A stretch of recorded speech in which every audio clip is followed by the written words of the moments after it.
My first pointe shoe was actually not a pair of my own. I got a pointe shoe from one of the principal dancers at Tulsa Ballet. I had bought a pair of used pointe shoes that were signed for the dancers just for show so that you can have like a souvenir after the performance. It was too small for my foot, so I put my toes just in the box of the shoe, and I just would stand on one foot because I only had one. I grabbed those shoes and I put them on. I did things in my bedroom I know I was not supposed to be doing on pointe. A year and a half later, I started to go on pointe in my own shoes. Then when I was 9 years old was when I was actually allowed to go and have my first pointe class. Muscles aren't used to being that high on your feet. It is painful when you first start. You have to build up the calluses, and your feet have to kind of change to be able to wear pointe shoes and dance in pointe shoes. As you get older and more experienced, you spend more and more time in your pointe shoes and your feet adjust to that time. Every pointe shoe comes unsewn completely, and every dancer has their own unique way of sewing the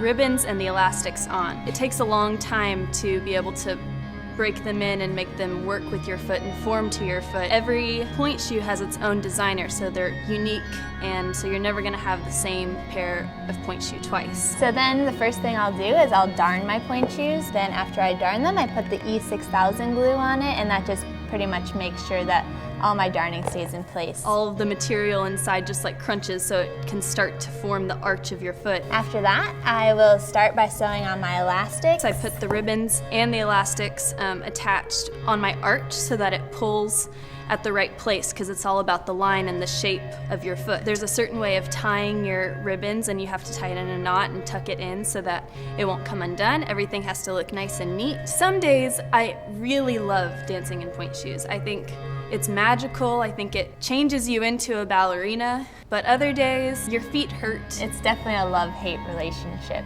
It changes everything about ballet. It changes the lines. It changes how you feel dancing. It changes the partnering aspect. It makes you feel light and floating and beautiful. If your shoe is perfect for the moment, for whatever you need, then you love it because you have such like a liberating feeling that this is exactly how you want it to be. Especially once you've broken them in and you've danced in them, they become a part of your feet, and they enable you to do things that you definitely couldn't do without them.